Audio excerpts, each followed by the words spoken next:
সুপ্রিয় শিক্ষার্থী, ফাতিমা উচ্চ বিদ্যালয়ের অনলাইন ক্লাসরুমে আবারও সকলকে শুভেচ্ছা।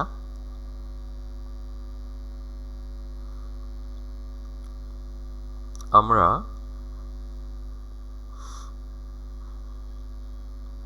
আজকে অষ্টম শ্রেণীর বিজ্ঞান বিষয়ের ষষ্ঠ অধ্যায় পরমাণুর গঠন সম্পর্কে জানব। আর আমি মনতোষ বিশ্বাস, সহকারী শিক্ষক, ফাতিমা উচ্চ বিদ্যালয়, খুলনা।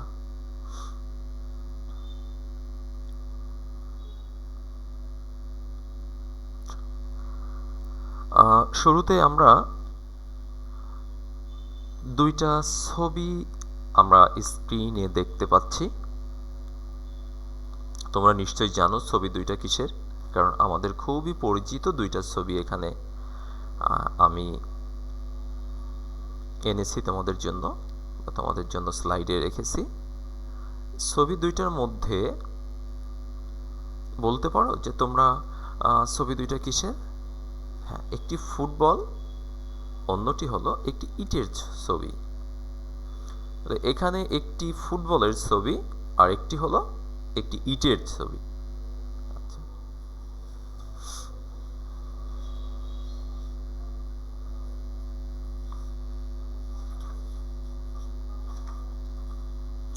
এখন তোমাদের কাছে আমার প্রশ্ন,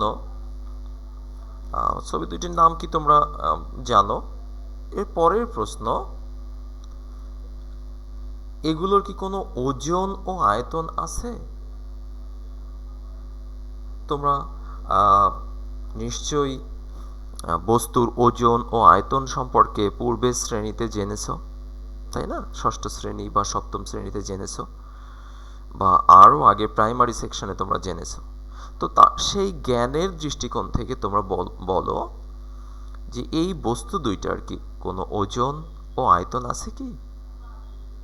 হ্যাঁ, বস্তু দুইটার অবশ্যই ওজন আছে এবং আয়তন আছে। তৃতীয়, এরা কি স্থান দখল করে? অবশ্যই একটা জায়গা এরা দখল করে, অর্থাৎ স্থান জুড়ে থাকে, এরা স্থান দখল করে।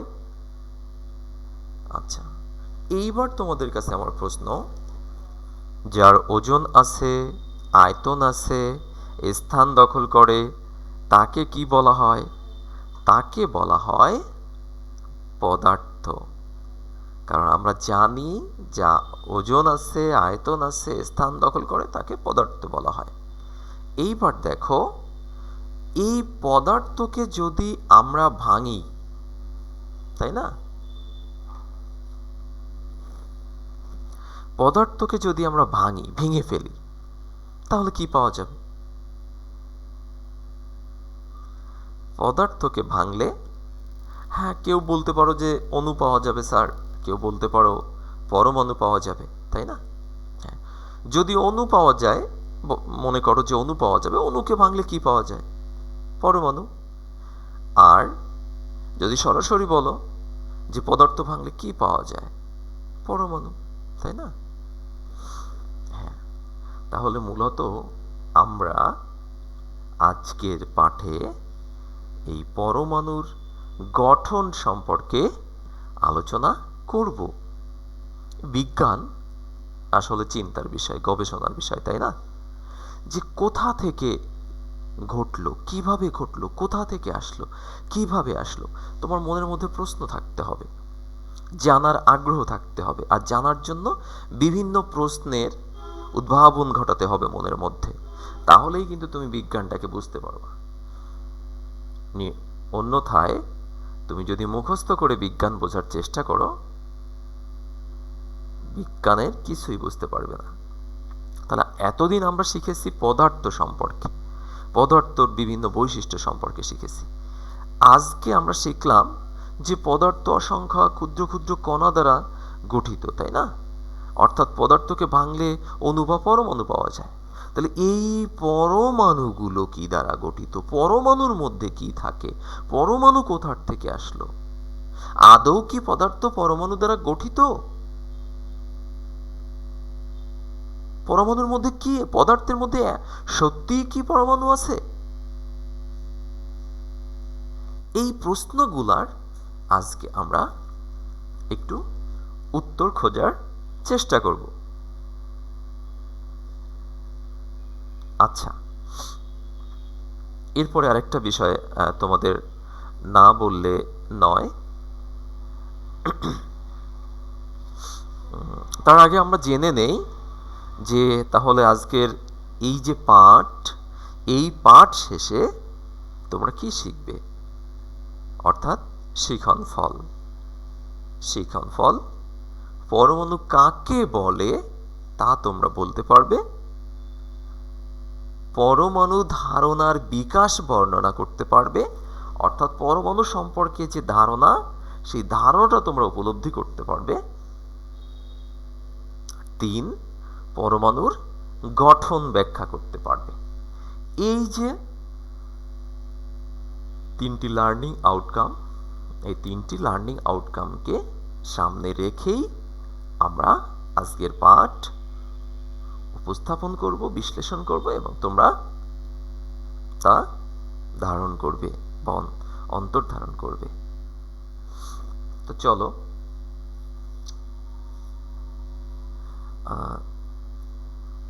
শুরুতে আমি তোমাদের আরেকটি কথা বলতে চাই। তোমরা দেখেছো যে কোনো ঘটনা বা কোনো তত্ত্ব সম্পর্কে কিন্তু ভিন্ন ভিন্ন জ্ঞানী ব্যক্তির, ভিন্ন ভিন্ন দার্শনিকের, ভিন্ন ভিন্ন বিজ্ঞানীর ভিন্ন ভিন্ন মতামত থাকতে পারে। এমনকি বাংলা দ্বিতীয় পত্রে আমরা দেখেছি, তাই না, যে ডক্টর সুনীতি কুমার চট্টোপাধ্যায়, ডক্টর মোহাম্মদ শহীদুল্লাহ কিন্তু ভিন্ন ভিন্ন ধারণা উপস্থাপন করেছে একই বিষয় সম্পর্কে, ভাষা সম্পর্কে। তো দুইটা একটা বিষয় সম্পর্কে নানান জনের নানা মত থাকতে পারে।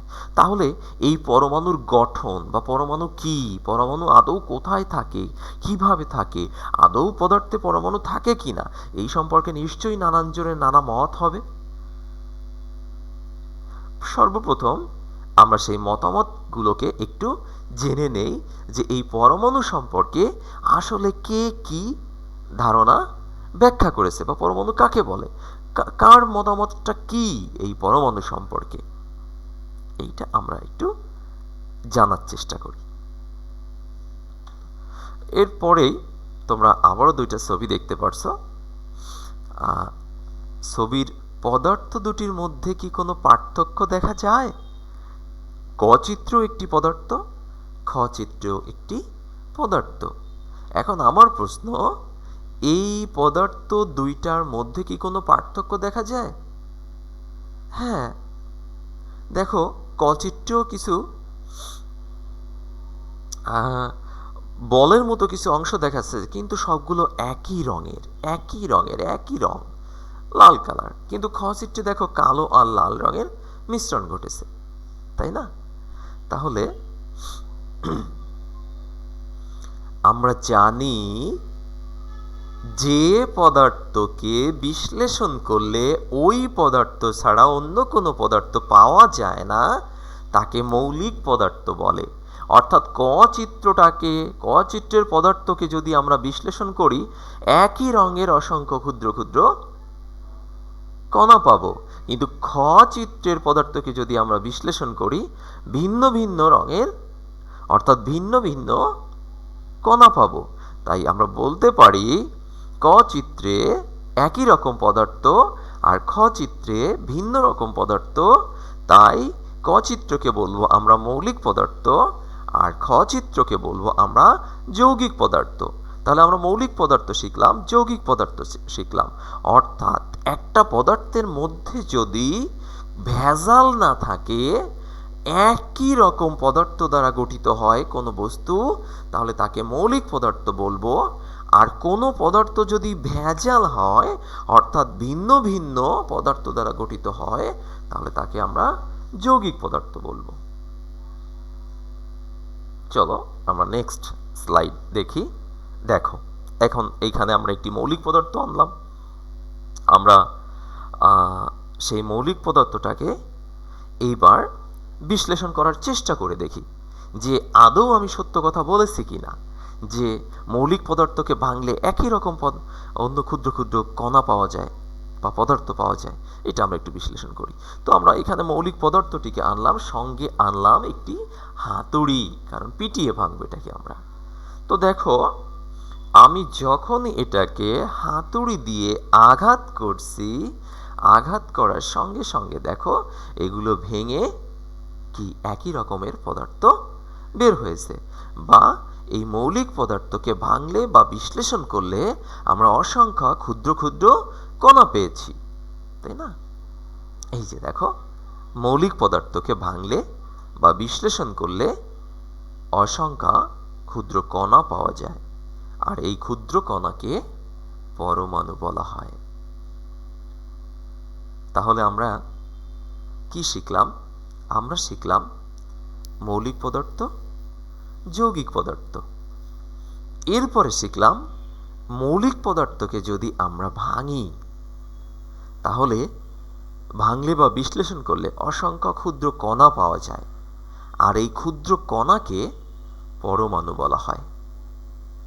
আবার দেখো, এই মৌলিক পদার্থের একটা কণাকে যদি আমি আলাদা করে নিয়ে যাই এবং আবার ভাঙার চেষ্টা করি, তাহলে দেখো ভাঙছে না। আমি বারবার আঘাত করলেও কিন্তু ভাঙছে না। তাহলে কি দাঁড়ালো? একটা মৌলিক পদার্থকে ভাঙলে অসংখ্য ক্ষুদ্র কণা পাওয়া যায়, কিন্তু একটা ক্ষুদ্র কণাকে আর ভাঙা যায় না, অর্থাৎ ক্ষুদ্রতম কণা অবিভাজ্য। অর্থাৎ মৌলিক পদার্থের এই ক্ষুদ্র ক্ষুদ্র কণা অবিভাজ্য, অর্থাৎ পরমাণু অবিভাজ্য। কি দাঁড়ালো? আমি আবারও রিপিট করি, আমরা মৌলিক পদার্থ কি তা জেনেছি, যৌগিক পদার্থ কি তা জেনেছি, মৌলিক পদার্থকে ভাঙলে বা বিশ্লেষণ করলে কি পাওয়া যায়, ক্ষুদ্র কণা বা পরমাণু পাওয়া যায়। আবার সেই ক্ষুদ্র কণাকে যদি ভাঙার চেষ্টা করি, তাহলে তা ভাঙা যাবে না, অর্থাৎ অবিভাজ্য। তবে এই কথাগুলো কিন্তু আমার নয়, কথাগুলো বলেছেন এই চিত্রের যিনি বিজ্ঞানী, তিনি বলেছেন। তোমরা কি জানো যে উনি কে? নাও জানতে পারো, উনি গ্রিক দার্শনিক ডেমোক্রিটাস। অর্থাৎ পরমাণু সম্পর্কে গ্রিক দার্শনিক ডেমোক্রিটাসের মতামতই হচ্ছে যে খ্রিস্টপূর্ব 400 অব্দে সর্বপ্রথম পদার্থের ক্ষুদ্রতম কণা নিয়ে তিনি এই মতবাদ প্রকাশ করেন যে সকল পদার্থই ক্ষুদ্র ক্ষুদ্র কণা দ্বারা গঠিত, কিন্তু যা আর ভাঙা যায় না। এই ক্ষুদ্রতম কণার নাম দেন তিনি পরমাণু বা অ্যাটম। এই ক্ষুদ্রতম কণার নাম দেন তিনি পরমাণু বা অ্যাটম। আর এই অ্যাটম কথাটি তিনি নিয়েছেন গ্রিক শব্দ অ্যাটোমোস থেকে, যার অর্থ হলো অবিভাজ্য। এটা গেল জনাব গ্রিক দার্শনিক ডেমোক্রিটাস এর মতবাদ। তাহলে আমরা সংক্ষেপে মনে রাখবো, গ্রিক দার্শনিক ডেমোক্রিটাস বলেছেন মৌলিক পদার্থকে বিশ্লেষণ করলে ক্ষুদ্র কণা পাওয়া যায়, যা পরমাণু বলা হয়, কিন্তু পরমাণুকে আর ভাঙা যায় না, এটাকেই বলা হয়। আর এই ক্ষুদ্রতম কণার নামই উনি দিয়েছেন পরমাণু বা অ্যাটম। নেক্সট আমরা আরেকটি স্ক্রিনে দেখতে পাচ্ছি যে গ্রিক দার্শনিক ডেমোক্রিটাসের বিপরীত। কেমন? দেখো, একটি মৌলিক পদার্থ আছে, তাকে ভাঙলে 4টা পাওয়া গেছে, এই 4টাকে ভাঙলে আরও অসংখ্য পাওয়া গেছে, যা আমরা পাশের চিত্রে দেখতে পারি। একটাকে ভাঙলে দেখো অসংখ্য হয়েছে, সেই অসংখ্যগুলোকে ভাঙলে আরও অসংখ্য হচ্ছে, এগুলোকে ভাঙলে আরও অসংখ্য হচ্ছে। অর্থাৎ উনি বলেছেন পদার্থের ক্ষুদ্রতম কণাকে আর ভাঙা যায় না, গ্রিক দার্শনিক ডেমোক্রিটাস। কিন্তু এখানে আমরা চিত্রে দেখতে পাচ্ছি যে ক্ষুদ্রতম কণাকে ভাঙলে আরও অসংখ্য অসংখ্য ক্ষুদ্র ক্ষুদ্র ক্ষুদ্র ক্ষুদ্র কণা পাওয়া যাচ্ছে, তাই না? অর্থাৎ মৌলিক পদার্থকে ভাঙলে পদার্থের কণাগুলো ক্ষুদ্র হতে ক্ষুদ্রতর হতে থাকে। তবে এই কথাটিও কিন্তু আমার নয়, গ্রিক দার্শনিক ডেমোক্রিটাসেরও নয়, কারণ উনি বলেছেন মৌলিক পদার্থের ক্ষুদ্রতম কণাগুলোকে আর ভাঙা যায় না।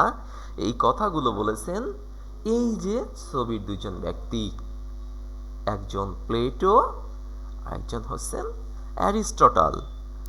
দার্শনিক প্লেটো অর্থাৎ দার্শনিক অ্যারিস্টটল, ওনারা গ্রিক দার্শনিক ডেমোক্রিটাসের সঙ্গে দ্বিমত পোষণ করেন। আমি বলেছিলাম শুরুতেই যে ভিন্ন ভিন্ন মত থাকবে। অ্যারিস্টটলের মতে পদার্থসমূহ নিরবচ্ছিন্ন, অর্থাৎ একে যতই ভাঙা হোক না কেন পদার্থের কণাগুলো ক্ষুদ্র হতে ক্ষুদ্রতর হতে থাকবে। এই কথাগুলো বলেছে প্লেটো ও অ্যারিস্টটল।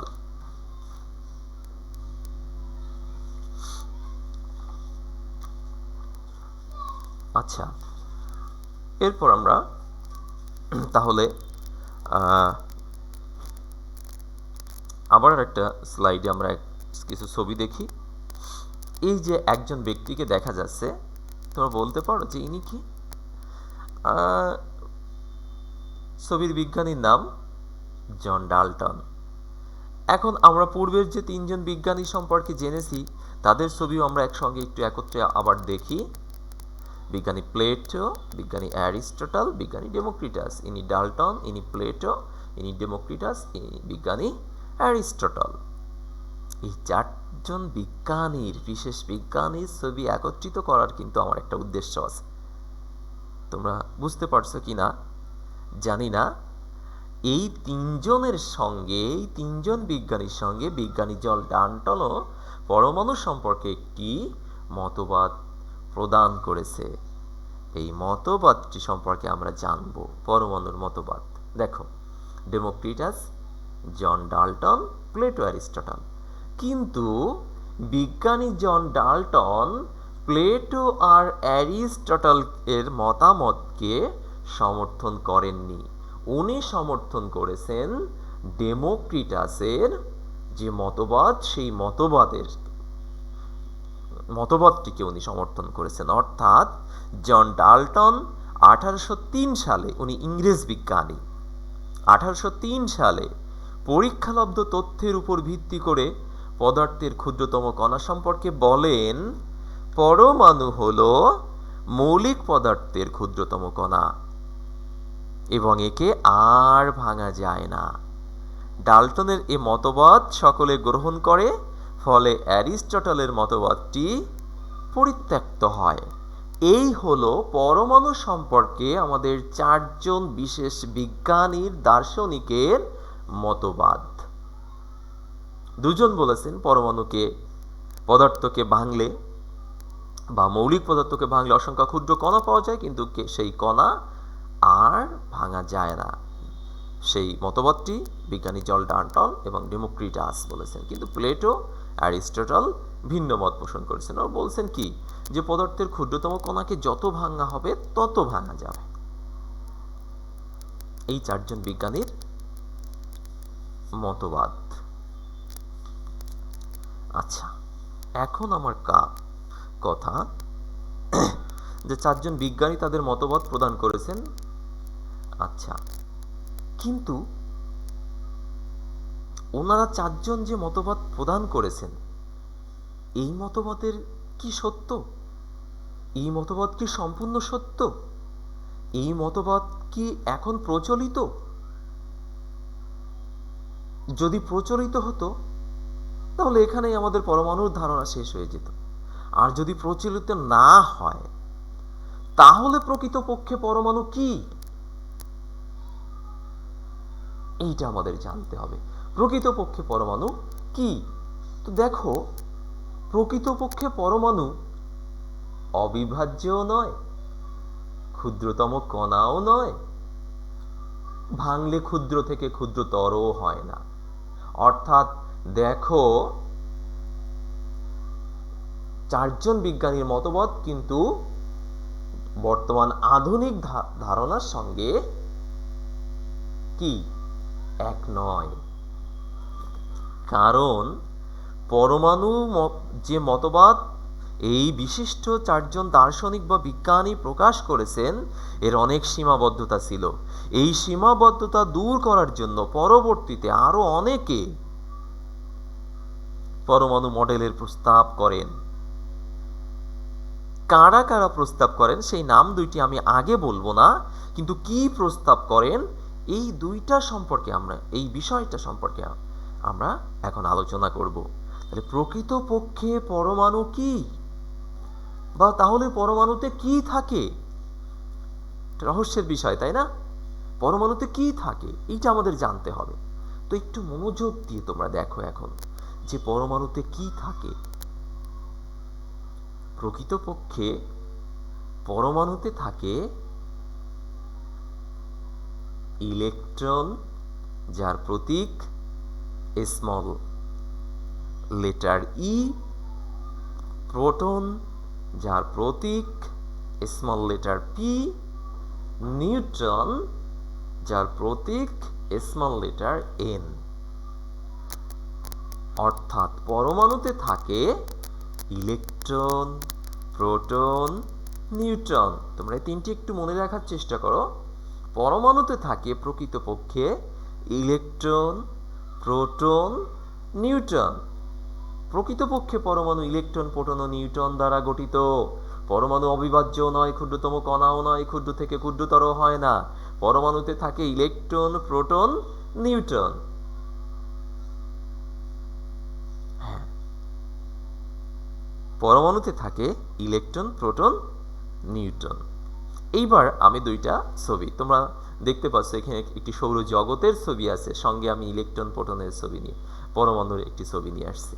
দেখো, কারণ আমরা এখন বিশদ জানবো যে পরমাণুতে ইলেকট্রন থাকে, প্রোটন থাকে, নিউট্রন থাকে। কোথায় থাকে, কিভাবে থাকে?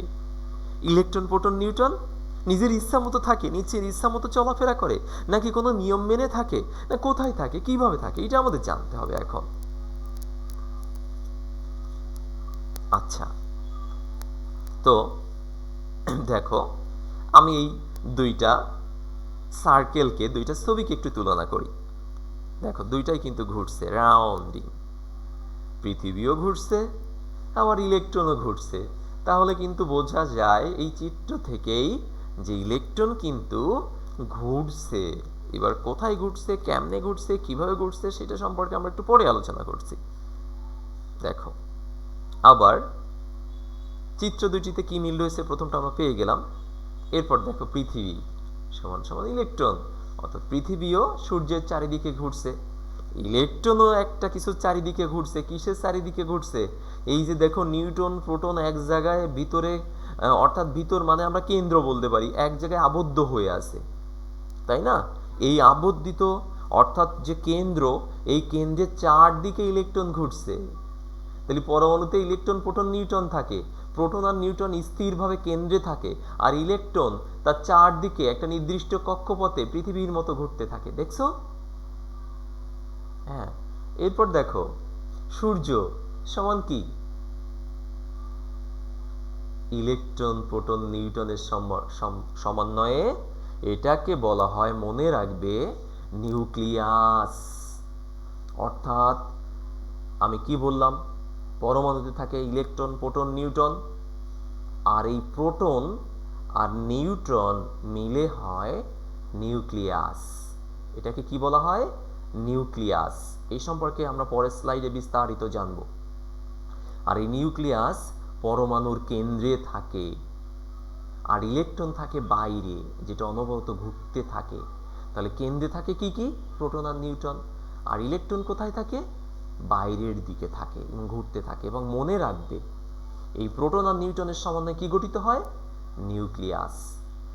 এবং এখানে একটা কথা মনে রাখতে হবে, প্রোটনের আধান ধনাত্মক অর্থাৎ প্লাস, নিউট্রন আধান নিরপেক্ষ, আর ইলেকট্রনের আধান ঋণাত্মক।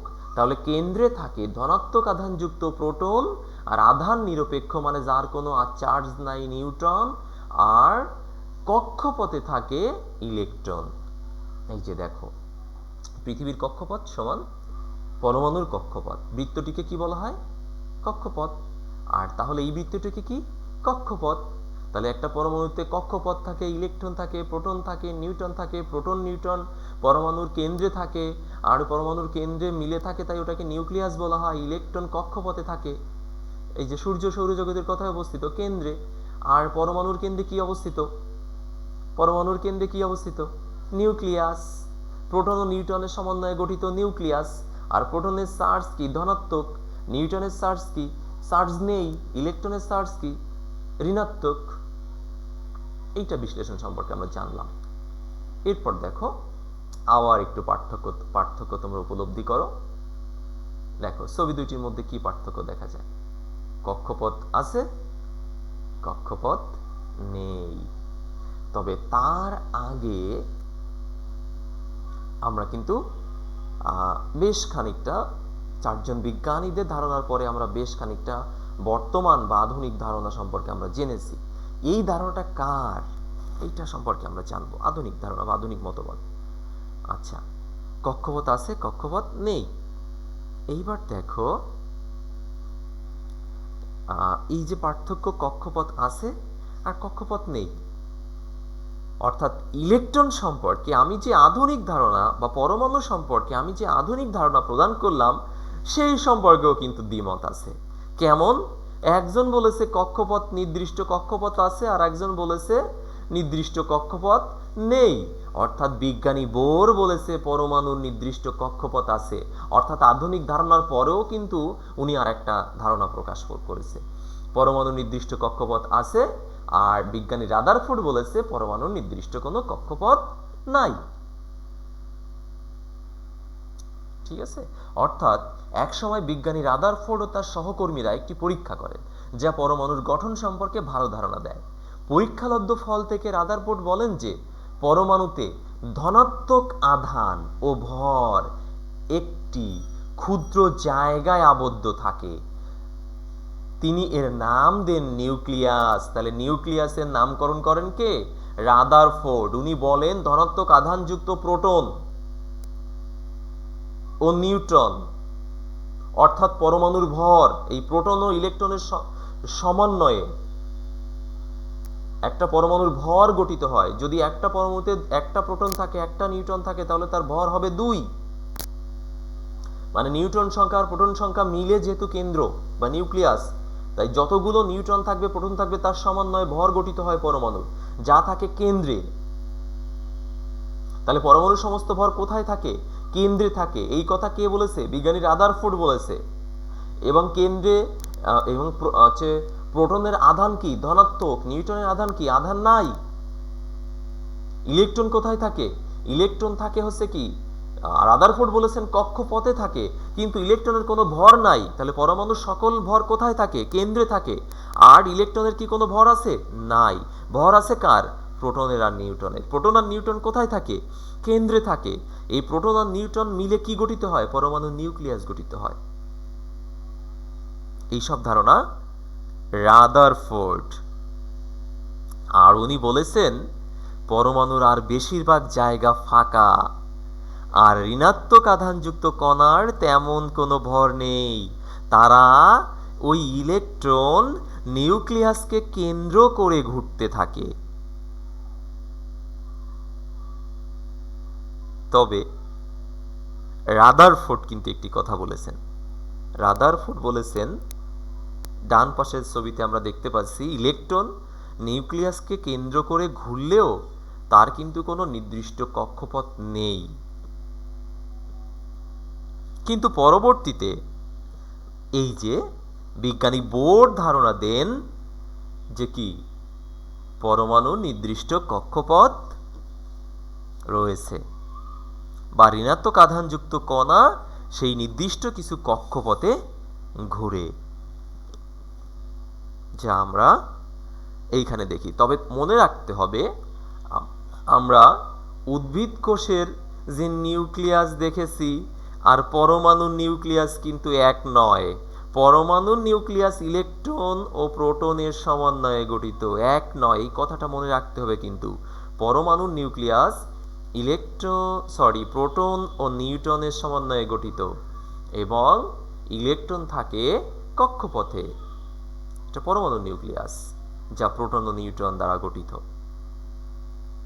আচ্ছা, তাহলে কি হলো আমরা একটু চিহ্নিত চিত্র আকারে দেখি। এটি ইলেকট্রন, এটি প্রোটন, এটি নিউট্রন, এটি কক্ষপথ, এটি নিউক্লিয়াস। ইলেকট্রন, নিউট্রন, প্রোটনের সমন্বয়ে গঠিত নিউক্লিয়াস। তাহলে একটা পরমাণুকে বিশ্লেষণ করলে আমরা কি কি পাই? এছাড়াও তোমরা মনে রাখবে প্রোটনের চার্জ ধনাত্মক অর্থাৎ পজিটিভ, নিউট্রনে কোনো চার্জ নাই, আর ইলেকট্রনের চার্জ ঋণাত্মক অর্থাৎ নেগেটিভ। আর এই যে সকল ভর এই কেন্দ্রে থাকে, আর ইলেকট্রনের কোনো ভর নাই, আর মাঝের বেশিরভাগ জায়গা হচ্ছে ফাঁকা। এটাই হচ্ছে পরমাণুর গঠন। এবং ইলেকট্রন কিভাবে ঘুরতে থাকে তা তোমরা একটু দেখো। এভাবে অনবরত অসংখ্য ইলেকট্রন কি সমানভাবে ঘোরে। দেখতে পাচ্ছ? অসংখ্য ইলেকট্রন দেখো ঘুরছে, এইভাবে ঘুরতে থাকে, কিন্তু কখনোই একটা অন্যটার কক্ষপথে চলে যায় না। সৌরজগতের মতো দেখো ঘুরছে। ওকে, আমরা মূল্যায়নে যাব না, মূল্যায়ন এখনই। তবুও তোমরা একটু নিজেরা বলার চেষ্টা করবা, বা প্রশ্ন কি শিখেছ তা যাচাইয়ের জন্য এই প্রশ্নগুলোর উত্তর করার চেষ্টা করবে। পরমাণু কি কি দ্বারা গঠিত? Electron, proton, neutron. পরমাণুর কেন্দ্রে কি থাকে? নিউক্লিয়াস থাকে। ইলেকট্রন কোথায় থাকে? কক্ষপথে থাকে।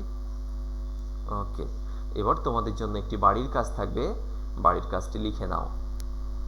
পরমাণু গঠনের কোন ধারণা বা মডেলটি তোমার কাছে অধিকতর যুক্তিপূর্ণ এবং কেন তা ব্যাখ্যা করো।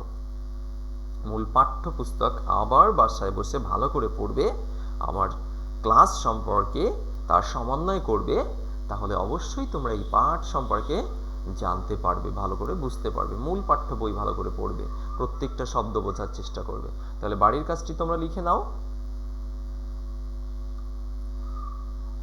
আজকে